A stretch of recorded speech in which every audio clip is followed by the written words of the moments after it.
activate right there, right? That's what I would think.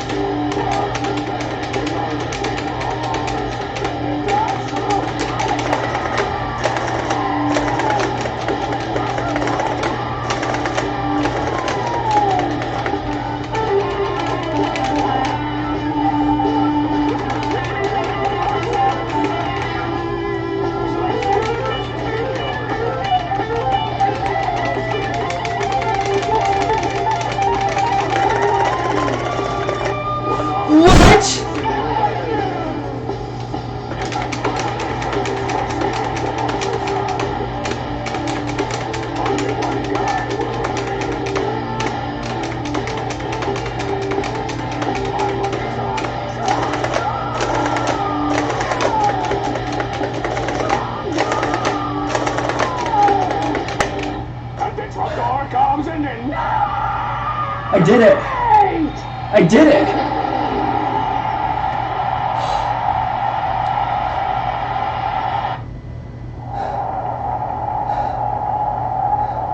Trogdor comes apparently at 3:11.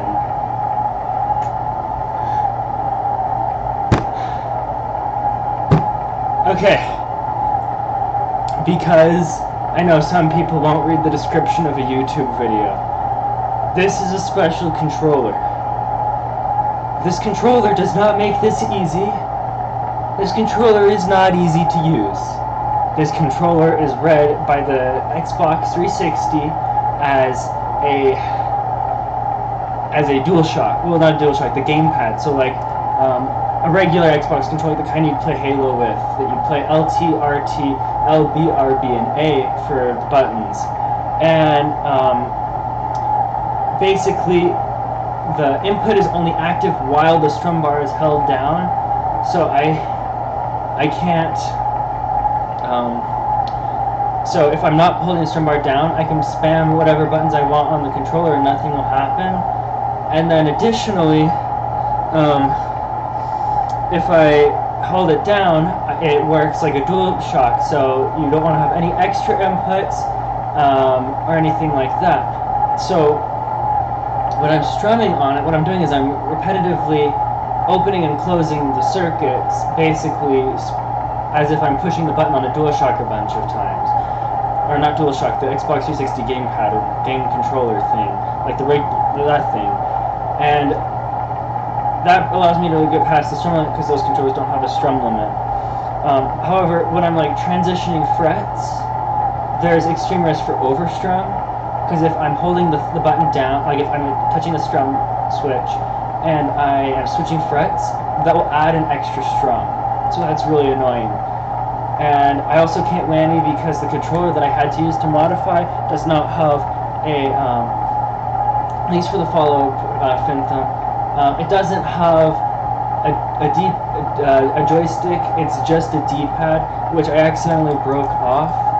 The controller I used, it was a PDP versus controller, because those don't have analog LT and RT, which meant that they were push button, which means that they're usually off and always on, and then momentarily on, compared to the actual 360 controller, which uses potentiometers for those, which is usually off and momentarily on.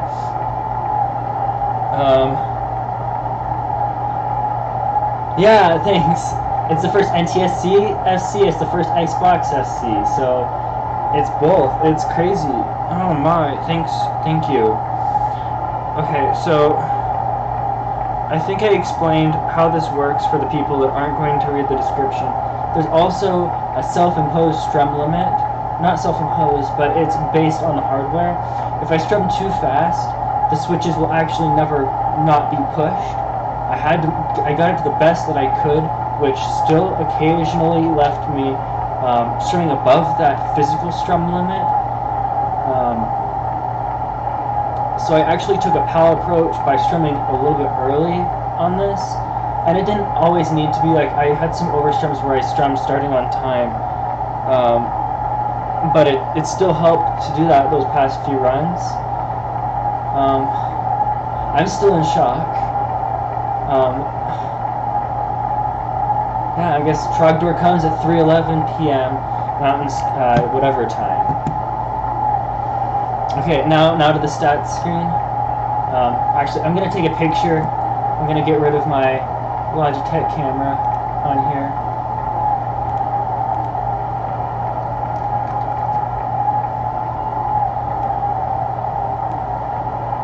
And then also gonna get rid of the chat box. Is there anything I need to prove that this is on unmodded software? Like what do I need? What do I need to do to prove this is Xbox? To prove that this is, like, what do I need to do to prove that this is unmodded and on Xbox? I can do that. I'll do whatever. Link the stream. I'll download the VOD. Like, whatever. This is Xbox. I'll get this to show you.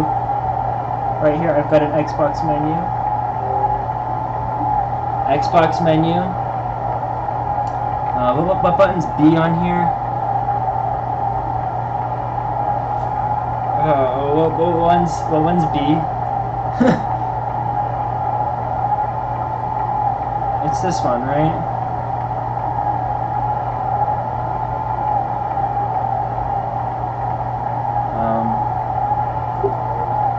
Okay, so it's on Xbox.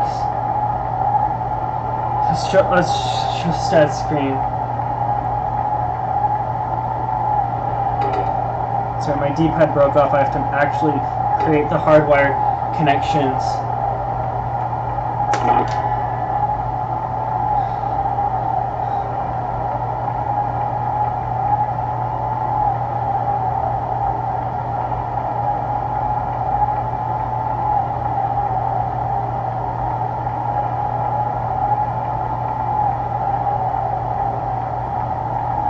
Okay.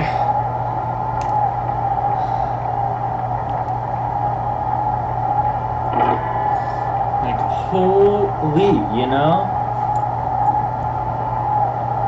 Let me post this on Twitter.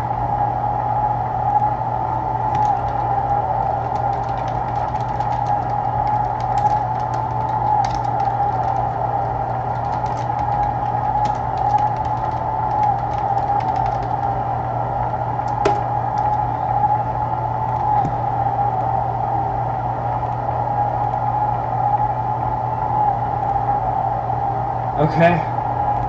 Well, is there... I'm gonna change it.